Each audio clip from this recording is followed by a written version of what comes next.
My mother slid a confession across the table and told me to sign it. The crimes?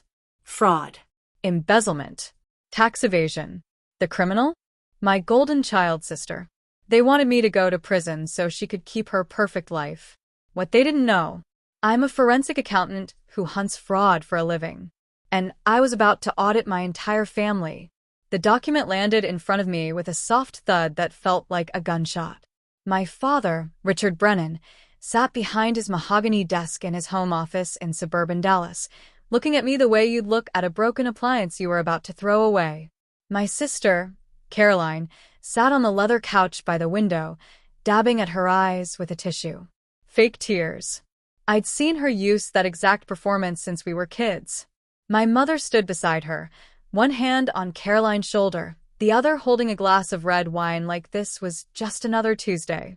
You know how this works, Maya, my father said, tapping the confession with his index finger. Caroline made some accounting errors. The IRS is investigating.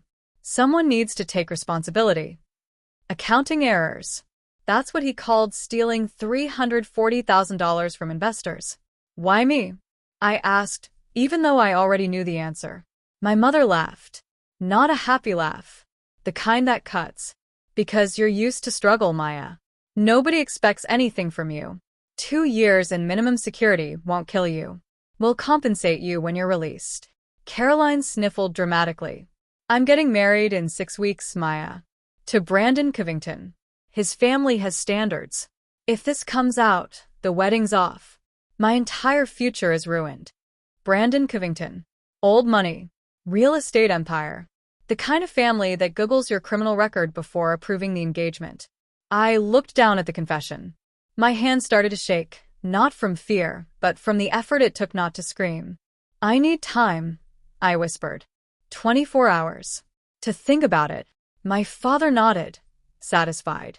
He thought he was looking at a broken, obedient daughter. He had no idea he was looking at the woman who was about to burn his entire world to the ground.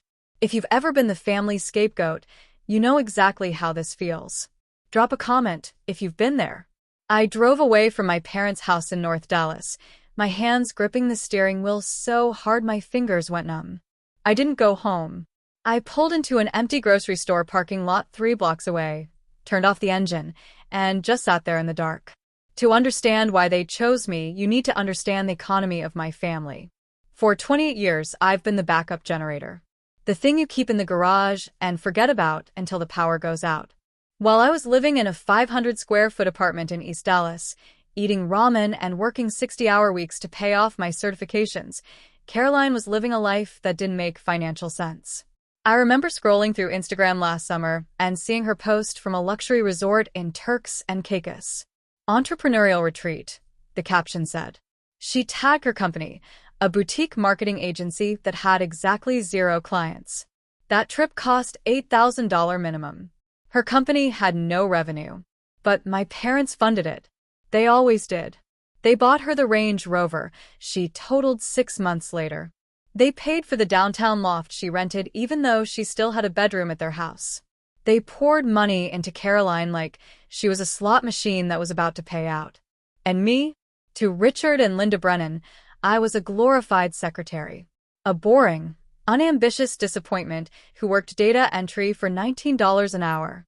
That's the story I let them believe. In reality, I'm a senior forensic accountant at Morrison & Klein, one of the most aggressive litigation firms in Texas. I don't type numbers into spreadsheets. I hunt them. I track hidden assets in high-stakes divorces. I find offshore accounts in bankruptcy fraud cases. I uncover shell companies and phantom employees and money trails that people spend millions trying to hide. I'm a predator in business casual. My parents didn't know this because they never asked. In 6 years, not once did they say, Maya, what do you actually do at work? It used to hurt. But sitting in that parking lot, watching the rain hit my windshield, I realized their ignorance was my greatest advantage. You won't believe what I found when I started digging. Keep watching. I didn't cry. I didn't break down. I pulled out my laptop, connected to my phone's hotspot, and logged into the credit monitoring system I use for client cases. I needed to know if this fraud was new, or if the rot went deeper. I typed in my social security number and hit enter. The screen loaded, and my entire world tilted. My credit score, 512. I stared at the number like it was written in a foreign language. I'd spent years building perfect credit. I paid every bill early. I kept my utilization low. I should have been in the high 700s. Then I scrolled down to the open account section. 4 credit cards. All maxed out.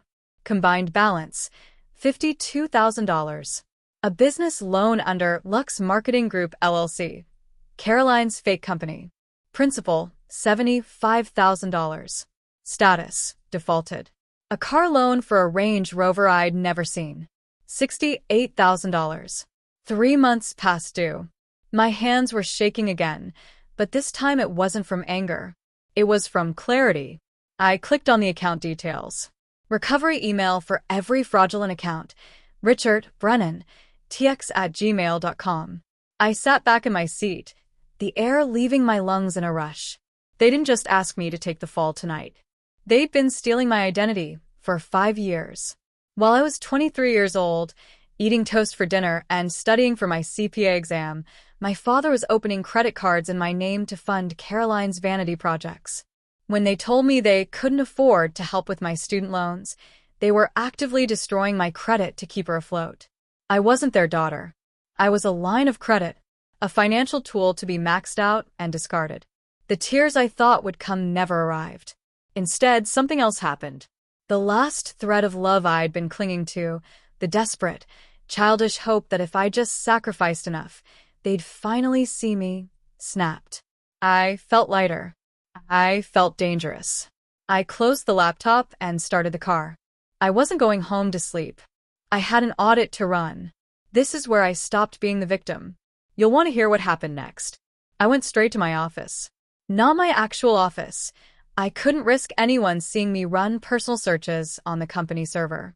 I went to a 24-hour co-working space I use for freelance consulting. I didn't sleep. I audited. I pulled up the business filings for Lux Marketing Group LLC. Since my social security number was listed as the guarantor on the defaulted loan, I had legal access to the account records. I downloaded 5 years of bank statements and started building the money map. It wasn't just incompetence. It was systematic looting. Caroline had raised $340,000 from angel investors, mostly friends of the Covington family, promising a revolutionary digital marketing platform. The platform didn't exist. The money hit the business account and immediately scattered. $12,000 to a luxury travel company, $18,000 to a BMW dealership, $25,000 to a contractor for office renovations, which, after cross-referencing property records, turned out to be the address of my parents' house. They weren't just covering for Caroline. They were accomplices. Richard had been skimming money off the top of his daughter's fraud scheme to pay for his country club membership and his vintage wine collection. They were parasites feeding off each other, using my credit score as the host body. I sat back and watched the sun come up over the Dallas skyline. Legally, I was in trouble. If I went to the FBI right now, the paper trail would implicate me. My name was on the loans. My credit was the foundation. Richard would claim I was the mastermind, that he and Caroline were victims of my scheme. With their social standing and my lack of resources, a jury might believe them. I needed leverage. I needed them to destroy themselves. I looked at the asset column in my parents' financial records. Their retirement accounts, drained. Their credit cards, maxed. The only thing they had left, the only asset of real value, was the house. A stunning 5-bedroom estate in Highland Park, appraised at $2.1 million. It was their status symbol, their pride, the stage for every performance of their perfect family. And because they'd bought it 22 years ago, it was almost paid off. I opened a new browser window and navigated to the Nevada Secretary of State website. Nevada is special.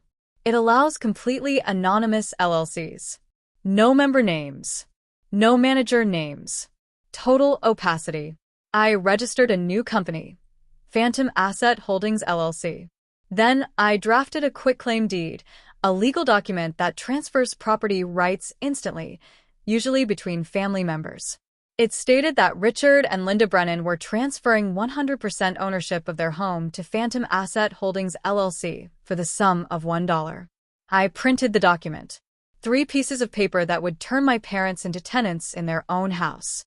Next, I called Monica, a mobile notary I'd used for emergency estate signings.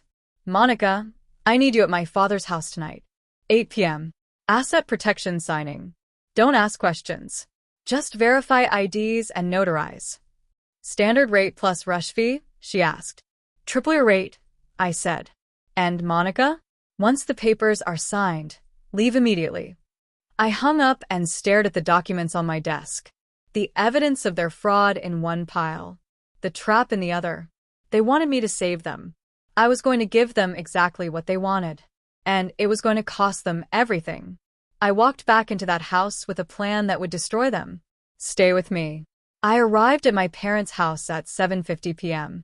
The energy in the room had shifted from aggressive to impatient. They weren't worried about me anymore. They were worried about the timeline. Caroline was pacing, checking her phone every 30 seconds, probably terrified that Brandon would call before she had a clean record. I played my part perfectly. I'd spent 28 years learning how to be what they wanted. Small, scared, and obedient. I let my shoulders slump. I kept my voice shaky. I'll do it, I said, staring at the floor. I'll sign the confession. My mother exhaled like she'd been holding her breath for hours. Good. We knew you'd make the right choice. But I looked up, widening my eyes in panic. There's a problem. My father's eyes narrowed. What problem? I talked to a lawyer. Just hypothetically. The lie tasted sweet. The sentencing guidelines.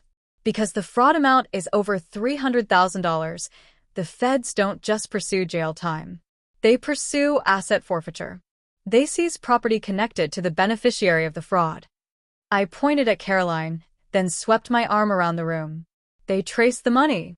They know it paid for renovations here. If I plead guilty, they'll come for this house, Dad. They'll seize it to cover restitution. The color drained from Richard's face.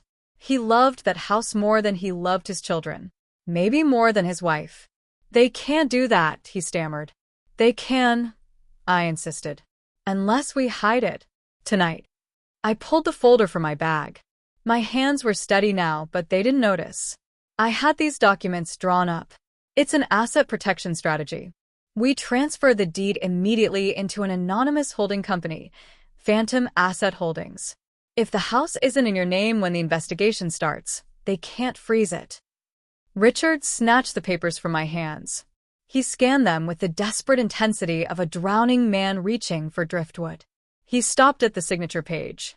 Wait, he said slowly. This lists you as the sole managing member. My name isn't on the ownership documents. This was the moment. The turn. If I flinched, I lost everything. That's exactly why it has to be me, I said, letting my voice crack. If your name is on anything, the FBI finds it immediately. I'm the decoy. I hold the asset until the investigation is over. You can force me to sign it back whenever you want. I looked him directly in the eyes. I always do what you ask. He didn't see a threat. He saw the obedient daughter. The spare part.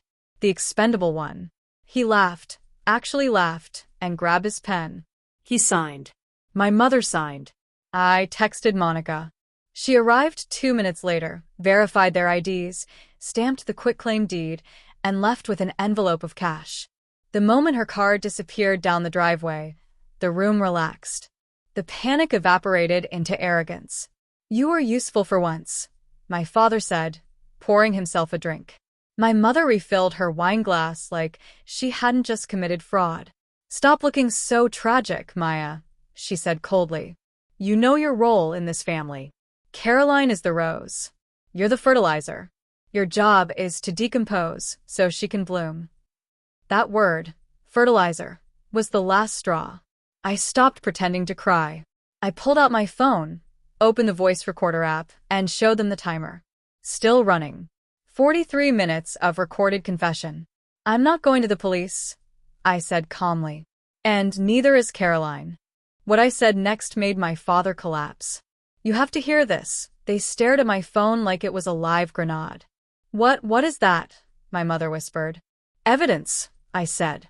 43 minutes of you admitting to fraud, identity theft, and conspiracy. You confessed to using my credit to fund Caroline's fake company. You admitted to skimming investor money. You just signed away your house to avoid federal asset seizure, which, by the way, isn't actually a thing in cases like this. I made that up. My father's face went from red to gray. "You're bluffing." I wasn't. I pulled up the recording and hit play. My mother's voice filled the room. "Caroline is the rose. You're the fertilizer." I stopped the playback. "Here's what's going to happen," I said. "This house now belongs to Phantom Asset Holdings LLC. I own Phantom Asset Holdings, which means I own this house." Richard lunged toward me, his fist raised. I didn't move. "Touch me," I said quietly, "and this recording goes straight to the FBI. And to Brandon Covington's father. Let's see how fast that wedding gets canceled when he finds out his future daughter-in-law is a fraud and her family is under federal investigation." He froze. Caroline started sobbing. Real tears this time. "You can't do this," she choked out. "You're my sister." "No," I said. "I was your credit card. There's a difference." I turned back to my father. "You have 7 days to vacate my property. If you're not out by next Friday at 5 p.m., I'm filing an eviction lawsuit and sending this recording to every news outlet in Dallas. Your country club friends will love hearing how Richard Brennan committed tax fraud to fund his daughter's fake business. You wouldn't. Try me." I picked up my bag and walked toward the door. "Oh, and one more thing," I said, turning back. "That confession you wanted me to sign? I'm sending it to the IRS. With annotations. They'll be very interested to know who actually committed the fraud." I walked out of that house and didn't look back. 3 months later, I was sitting in the study of MY House. Let me tell you how it ended. It's been 3 months since that night. My parents are gone. Evicted. Broke. They're renting a 2-bedroom apartment in Garland, fighting over who gets to sleep on the couch. Caroline's wedding was canceled. Brandon Covington's family found out about the fraud investigation, not from me, but from one of the investors she scammed, who happened to know Brandon's uncle. The engagement ended the same day. Caroline is living with my parents now, working at a call center, trying to rebuild credit under her own name for the first time in her life. Richard tried to sue me. His lawyer took one look at the recorded confession and the quitclaim deed and told him he had no case. Suing me would mean admitting to fraud in open court. He dropped it. My mother sent me an email last week. The subject line was family. I deleted it without reading it. I'm sitting in the study now, the same room where they tried to sacrifice me. I repainted the walls, replaced the furniture, removed every trace of them. This house is mine, and it's not a trophy. It's a reminder that I'm not fertilizer. I'm not a backup generator. I'm not the dirt. My parents were right about one thing, though. Flowers do need dirt to grow. They just forgot one critical detail. The dirt owns the ground. And now, so do I. If this story hit you, share it.